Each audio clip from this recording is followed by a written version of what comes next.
Gelombang naturalisasi kembali menguat di era pelatih Patrick Kluivert, dengan 5 nama pemain keturunan Indonesia yang kini jadi sorotan utama. Langkah ini menjadi bagian dari strategi timnas Indonesia untuk memperkuat skuad menghadapi lanjutan kualifikasi Piala Dunia. Kelima pemain diaspora tersebut adalah Mauro Zylstra, Miliano Jonathan, Pascal Struijk, Dean Zandbergen, dan Tristan Gojgier. Mereka semua memiliki darah Indonesia dan saat ini bermain di klub-klub Eropa dengan reputasi yang solid. Langkah ini menunjukkan keseriusan PSSI dan pelatih dalam membangun tim yang lebih kompetitif secara global. Pelatih Patrick Kluivert dan stafnya bahkan dikabarkan aktif melakukan pendekatan langsung ke Eropa. Salah satu contoh nyata adalah kunjungan Kluivert ke Inggris untuk bertemu Pascal Struijk. Sementara itu, Miliano Jonathan juga menunjukkan minat besar terhadap Indonesia. Pendekatan personal semacam ini dinilai sangat efektif dalam meyakinkan pemain dan keluarganya tentang proyek jangka panjang Garuda. Kluivert yang baru memimpin beberapa laga besar, tentu sudah mengantongi titik-titik lemah yang harus diperbaiki. Ia tampaknya tidak puas hanya dengan bertahan solid seperti di era sebelumnya. Gaya bermain timnas kini ingin dibawa lebih dominan, eksplosif, dan agresif, sebuah ciri khas yang mencerminkan pengaruh pelatih Belanda tersebut. Masuknya pemain diaspora akan memperkuat sektor-sektor penting dan memberikan kedalaman yang sebelumnya kurang. Dengan tambahan pemain berpengalaman dari Eropa, Kluivert kini punya lebih banyak pilihan skema. Mulai dari serangan balik cepat, penguasaan bola solid, hingga permainan sayap yang tajam, semuanya bisa diakomodasi lewat kualitas para pemain keturunan tersebut. Era Kluivert bisa jadi momentum emas dalam sejarah sepak bola Indonesia, terutama jika proses naturalisasi ini membuahkan hasil di lapangan.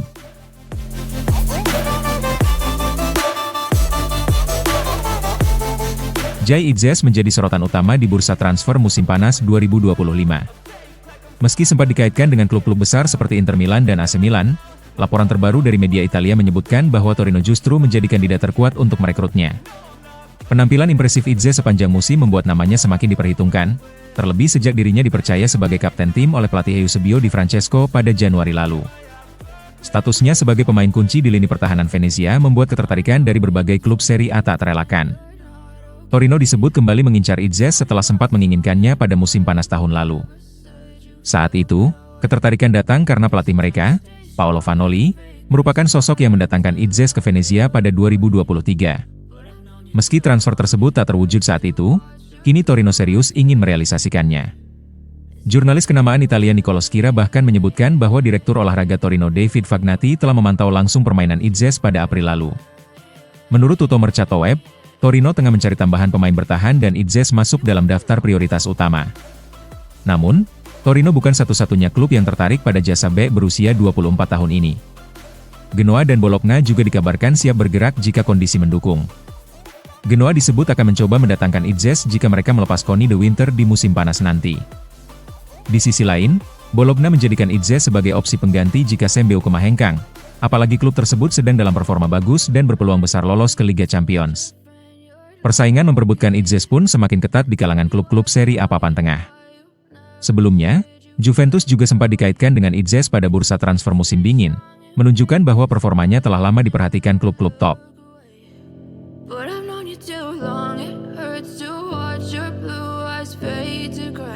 Marcelino Ferdinand menjadi sorotan menjelang laga pamungkas Oxford United di divisi Championship musim ini. Meski sudah mencatat debut bersama Oxford United pada ajang Piala FA melawan Exeter City, Marcelino belum sekalipun bermain di kompetisi liga. Kini, peluang besar terbuka karena Oxford telah mengamankan diri dari zona degradasi dan tidak lagi dibebani target berat di laga terakhir melawan Swansea City. Pelatih Gary Rowett bahkan menyatakan secara terbuka akan memberi menit bermain kepada para pemain pinggiran. Sepanjang musim, Marcelino harus bersabar menanti kesempatan tampil di tim utama. Ia sempat beberapa kali masuk daftar susunan pemain saat Oxford masih ditangani Des Buckingham, tetapi tak kunjung diturunkan ke lapangan.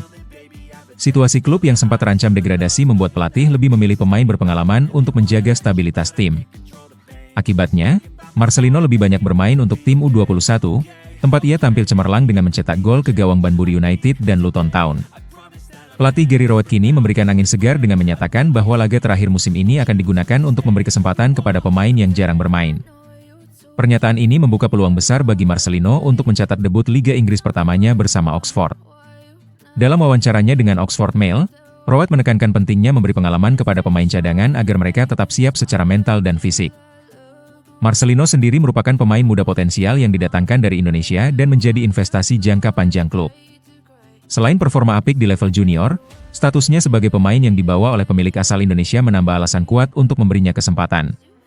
Laga melawan Swansea bisa menjadi momen spesial bagi Marcelino, sekaligus peluang menunjukkan kemampuannya di level yang lebih tinggi dan memperkuat posisinya dalam skuad musim depan.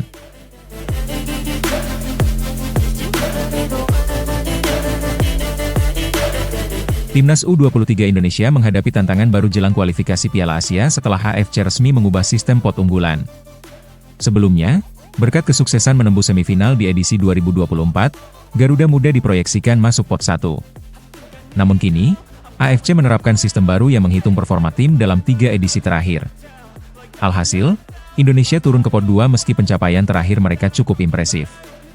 Perubahan ini berpotensi membuat Indonesia menghadapi lawan-lawan berat sejak fase awal. Perubahan aturan ini diumumkan AFC lewat pernyataan yang dibagikan VOTI Rankings. Dalam aturan baru ini, penempatan pot di semua kompetisi AFC yang tidak berdasarkan peringkat FIFA kini dihitung dari akumulasi performa 3 turnamen terakhir. Tujuannya adalah menciptakan sistem yang dianggap lebih seimbang dan adil. Sayangnya, sistem ini justru merugikan negara-negara yang baru menunjukkan peningkatan pesat seperti Indonesia.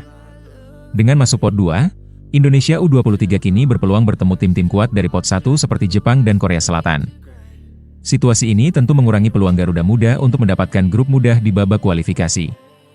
Meski Indonesia akan menjadi salah satu tuan rumah grup, dan terhindar dari sesama host seperti Thailand, Qatar, atau Vietnam, risiko menghadapi negara besar tetap ada. Hal ini menjadi tantangan besar bagi pelatih anyar Gerald van den Burg dalam upayanya membawa tim lolos ke putaran final. Format kualifikasi sendiri cukup ketat. Hanya juara dari masing-masing 10 grup yang otomatis lolos, sementara hanya 5 runner-up terbaik yang menyusul ke putaran final. Artinya, menghadapi satu tim kuat saja bisa berarti perbedaan antara lolos langsung atau harus bersaing lewat klasemen peringkat kedua. Timnas Indonesia U23 harus bersiap dengan persiapan matang dan strategi maksimal untuk menghadapi konsekuensi dari regulasi baru ini dan menjaga asa tampil di Piala Asia U23 2026.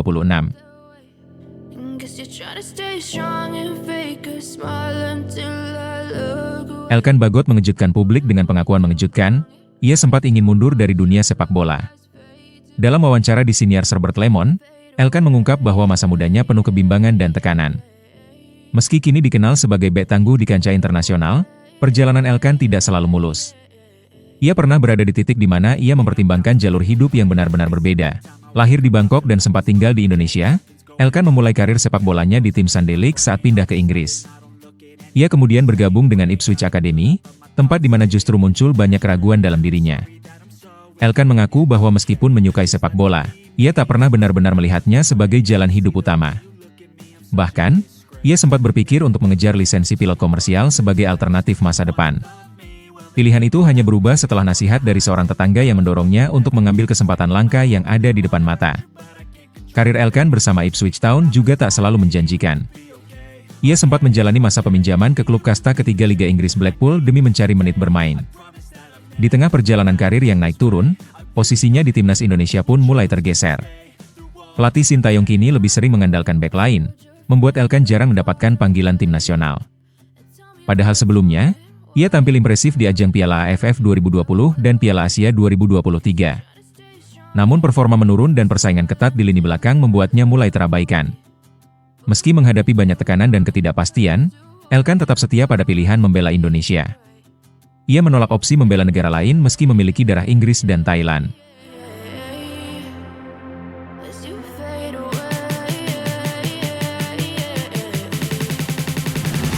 Pelatih Timnas U17 Indonesia Nova Arianto membagikan gambaran besar persiapan timnya menjelang Piala Dunia U17.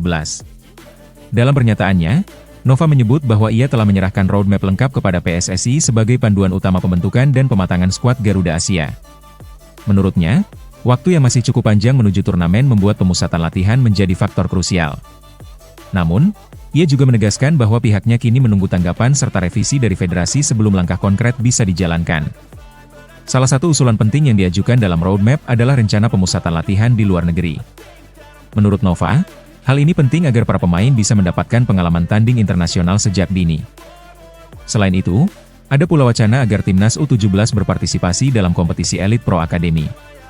Partisipasi di EPA dianggap penting agar pemain tetap memiliki jam terbang yang stabil sambil menunggu turnamen utama pada akhir tahun. Nova menegaskan bahwa semua agenda sudah dirancang sebaik mungkin, dan saat ini tinggal menunggu lampu hijau dari federasi. Meski segala sesuatu masih dalam tahap perencanaan, semangat Nova untuk membawa Garuda Asia kembali berprestasi sangat tinggi. Ia menyadari bahwa Piala Dunia U17 kali ini berbeda dengan edisi sebelumnya, karena Indonesia lolos bukan sebagai tuan rumah, melainkan lewat jalur kualifikasi. Hal ini menjadi kebanggaan tersendiri dan bukti peningkatan kualitas tim muda Indonesia. Nova pun menyebut pencapaian ini harus dimanfaatkan dengan sebaik-baiknya sebagai batu loncatan menuju level lebih tinggi. Dengan target jangka panjang dan persiapan matang, Nova ingin timnas U17 bisa menampilkan permainan maksimal pada turnamen yang akan digelar November 2025. Ia berharap para pemain bisa memanfaatkan waktu dan fasilitas yang ada untuk berkembang secara teknik dan mental.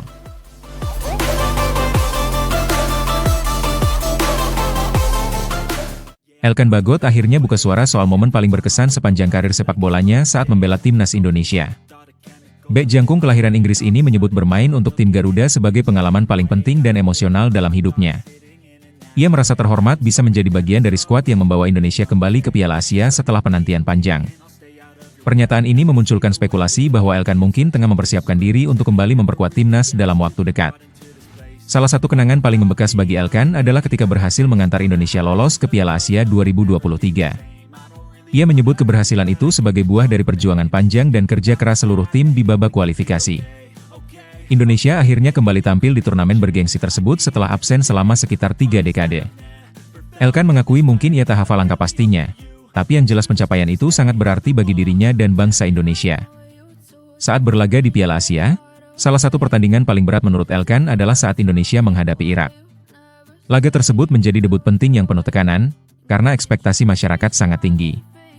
Meski harus kalah 1-3, Elkan menyebut laga itu sebagai salah satu ujian mental paling berat sepanjang karirnya. Meski begitu, tim Indonesia mampu bangkit dan berhasil lolos dari fase grup, sebelum akhirnya takluk dari Australia dengan skor telak di babak gugur. Komentar jujur Elkan tentang pentingnya bermain untuk Indonesia dan emosionalnya momen di Piala Asia memberi sinyal kuat bahwa ia masih punya semangat untuk kembali. Walau sempat absen dalam beberapa agenda timnas belakangan, pernyataannya ini bisa jadi kode bahwa ia ingin dan siap untuk comeback ke skuad Garuda. Dukungan fans tentu sangat dibutuhkan agar pemain seperti Elkan terus termotivasi memperkuat Merah Putih di laga-laga besar mendatang.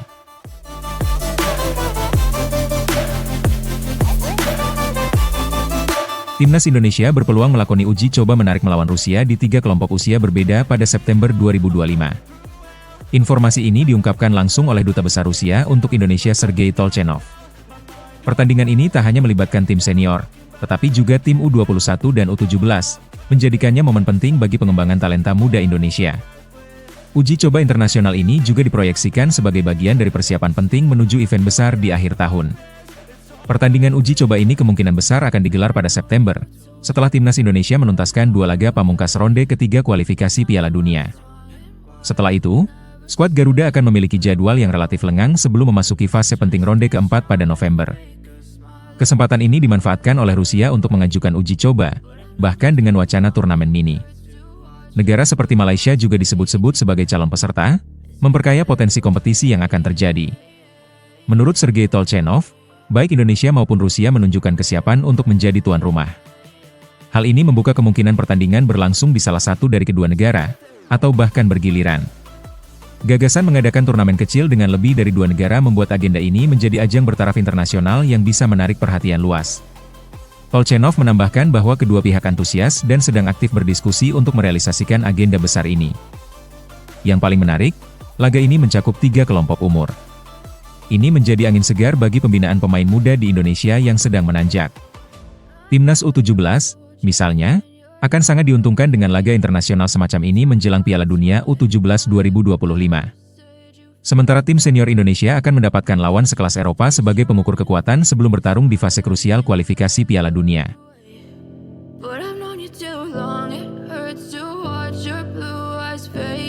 Rafael Struijk menghadapi situasi pelik menjelang kualifikasi Piala Dunia.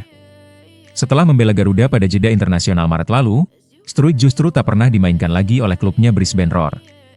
Klub Australia itu bahkan tidak mencantumkan namanya dalam daftar skuad, pemain cedera, atau pemain yang terkena skorsing dalam 6 pertandingan terakhir. Situasi ini menimbulkan pertanyaan besar tentang masa depan dan kesiapan Struijk saat kembali membela tim nasional bulan Juni nanti. Terakhir kali Struijk mencicipi lapangan bersama Brisbane Roar adalah pada 8 Maret, hanya selama 3 menit melawan Adelaide United. Setelah itu, Ia sempat bermain 45 menit saat memperkuat timnas Indonesia menghadapi Australia. Namun dalam laga berikutnya melawan Bahrain, Struijk harus rela duduk di bangku cadangan karena pelatih memilih memainkan Ragnar Oratmangun yang baru kembali dari Skorsing. Setelah kembali ke klub, nasib Struijk tak membaik. Ia seperti menghilang dari rencana pelatih Ruben Žatkovič tanpa alasan jelas. Brisbane Roar juga tidak memberikan informasi mengapa Struijk dikeluarkan dari daftar pemain. Dengan pertandingan pamungkas A-League telah tiba dan Struijk kembali absen, maka pemain berusia 22 tahun ini akan menjalani hampir 3 bulan tanpa satupun laga kompetitif. Situasi ini tentu tidak ideal untuk pemain yang tengah berjuang menjaga tempatnya di skuad utama timnas. Pindah dari Belanda ke Australia tampaknya belum memberikan dampak positif dalam karir Struijk. Total menit bermainnya musim ini hanya 239 menit dalam 10 pertandingan, angka yang jauh dari kata memuaskan. Dengan training camp timnas Indonesia yang akan dimulai pada 26 Mei di Bali, Struijk akan datang dengan kondisi minim sentuhan pertandingan. Jika ingin tetap relevan dan berkembang, musim depan bisa jadi momentum yang tepat baginya untuk mencari klub baru yang menjamin menit bermain lebih konsisten.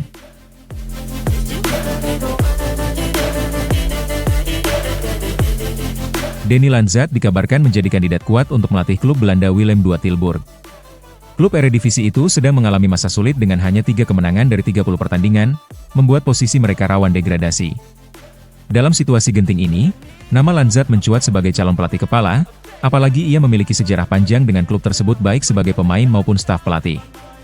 Kedekatan Lanzat dengan Willem II memang bukan hal baru. Ia pernah membela klub ini selama masa keemasannya sebagai pemain dan tampil dalam lebih dari 160 pertandingan, bahkan membawa tim itu ke Liga Champions. Tahun 2021 ia juga sempat menjadi asisten pelatih di sana. Hubungan emosional serta pengalamannya dianggap cocok untuk membawa Willem II keluar dari masa kelam. Tak heran jika manajemen klub mempertimbangkan serius nama Lanzat dalam daftar kandidat utama. Namun di sisi lain, Danny Lanzat baru saja memulai perjalanannya bersama timnas Indonesia sebagai asisten Patrick Kluivert awal tahun ini. Kepergiannya tentu akan menjadi kehilangan besar bagi skuad Garuda yang tengah mempersiapkan laga-laga penting, termasuk kualifikasi Piala Dunia. Keputusan ini menjadi dilema pribadi bagi Lanzat, antara kesetiaan pada proyek timnas yang baru dimulainya atau tantangan besar menangani klub masa lalunya di Eropa. Kabar ini memunculkan tanda tanya besar apakah Lanzat akan benar-benar hengkang dari Indonesia demi melatih di tanah kelahirannya.